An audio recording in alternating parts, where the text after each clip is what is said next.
Again. I may have to. The next time it might not be so lovely. Do you understand what I mean, Mr. Witherspoon? Wouldn't you rather invite me in of your own free will?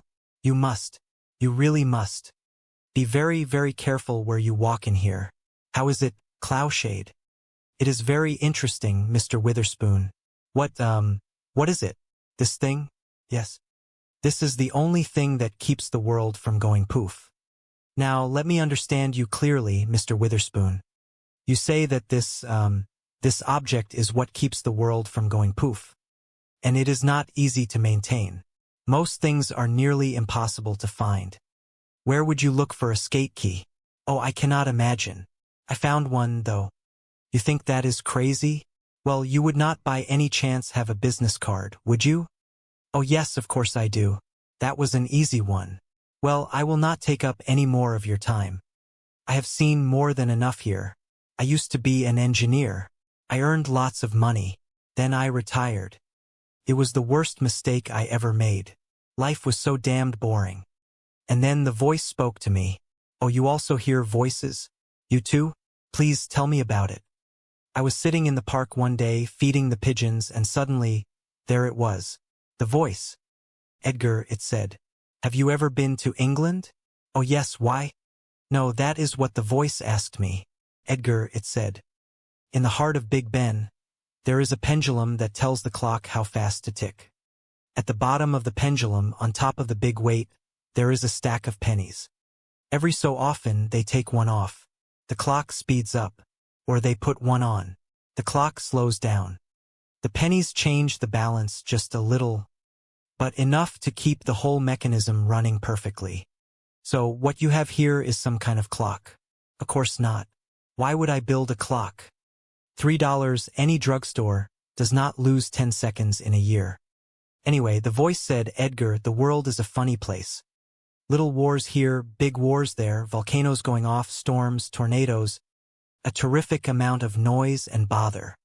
You have to build something that will keep the world from going too far, maybe even going poof. What the pennies do for Big Ben, this does for the world. Who do you think it is who is speaking to you? Well, sometimes I think it is God, and then I think, no, God would have a deeper voice. Would you care for a prune, doctor? Oh no, thank you. I was just leaving. But you have just arrived. Oh, careful. I have no idea how the thing works. All I know is that the voice tells me what it needs and I get it. Goodbye, Mr. Witherspoon. You keep up the good work.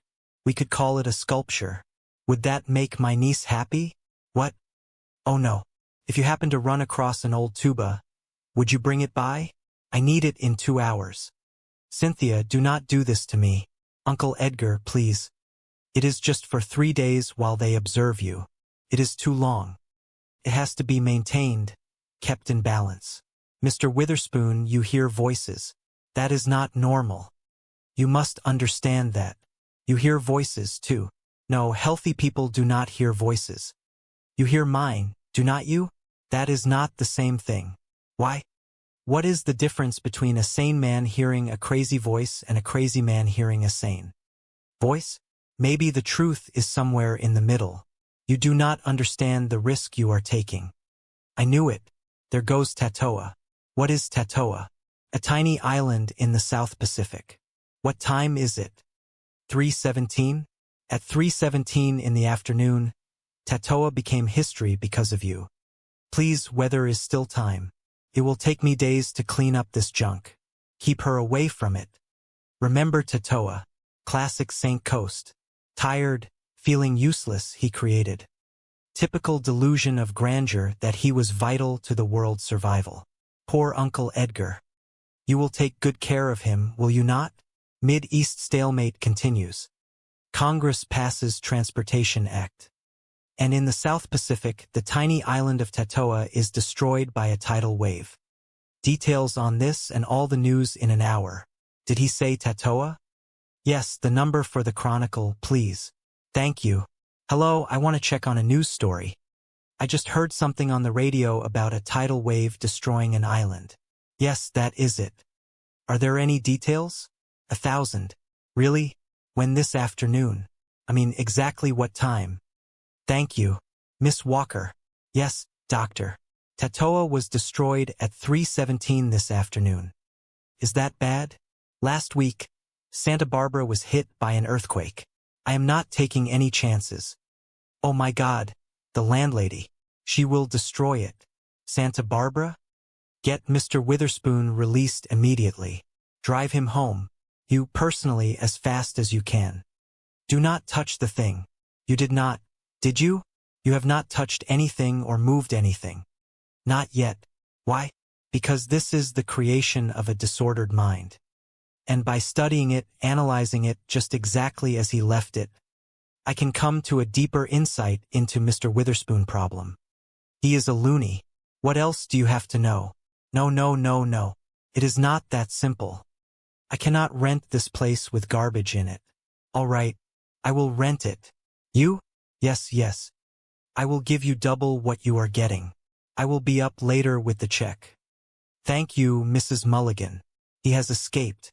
Excuse me, Mr. Witherspoon. Mr. Witherspoon. Should I call the cops? No, no, no. Everything is going to be fine. You have a handkerchief? Oh yes. Yes, right away. Thanks. That lady had me dressed so fast. I left mine behind.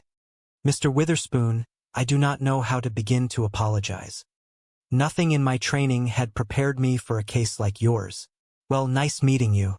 Where are you going? Away finally after 11 years. But what about tough? The voice spoke to me while I was in your hospital. It said, Edgar, have you ever been to Miami? I said no, but I used to think it would be a nice place to retire. Go for it, the voice said. You are off duty. You mean all this is not necessary anymore? Sure it is. It is absolutely essential. The world still has to be kept in balance. So who is going to? And look, it needs adjusting already. That is it. Now, if I can just get a ping-pong ball in there by 7:13. Well, I guess we solved that little problem. I would get cracking if I were you. Impossible. I refuse. Jeremy, really, you will grow to like it. Give it a chance. So long. Do not take any wooden nickels. Unless you really need them, of course. Mr. Witherspoon.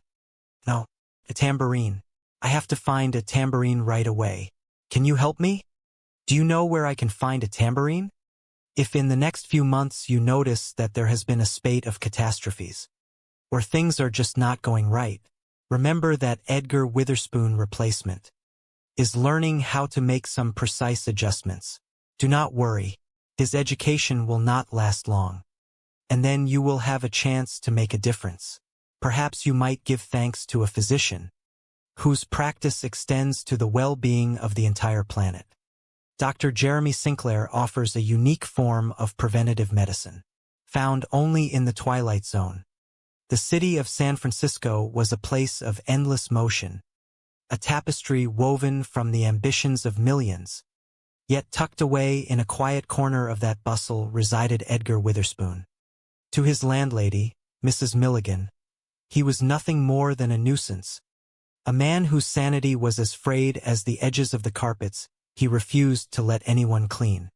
She stood in the hallway, her face flushed with the kind of frustration that only a tenant who hoards oddities can inspire. He is crazy, she declared to the air, for it was a truth she felt in her very bones. A loony, a nutcase, a genuine wacko. Uncle Edgar is always looking for things, she continued, her voice rising in pitch as she paced before the closed door of apartment number 4.